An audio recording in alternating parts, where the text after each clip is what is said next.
చూసారా, దేవుడు తలుపు తడుచున్నప్పుడు మనం ఆ స్వరాన్ని విని తలుపు తీయగలిగినటువంటి స్థితిలో ఉన్నామా? ఈ కడవరి దినాల్లో జీవిస్తూ ఉన్నటువంటి క్రైస్తవులు చాలా వరకు దేవుని రాకడను నిర్లక్ష్యము చేస్తూ పడిపోతున్నటువంటి అనుభవములోనికి వెళ్ళిపోతూ ఉన్నారు. సాతానుడు ఎవరిని మృంగుదునా అని సులువుగా చిక్కులు పెట్టే పాపంలోనికి నెట్టివేస్తూ ఉన్నాడు.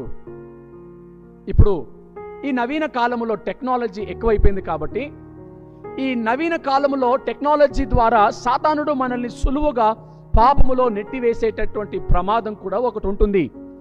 కాబట్టి ప్రియులారా, ఆలోచించాలి. మనము సులువుగా చిక్కులు పెట్టే పాపములను విడిచిపెట్టాలి. మన విశ్వాసానికి కర్త అయిన యేసు వైపు చూస్తూ మనం ఓపికతో మన ఎదుట ఉంచబడిన పందెములో మనం పరిగెత్తగలగాలి.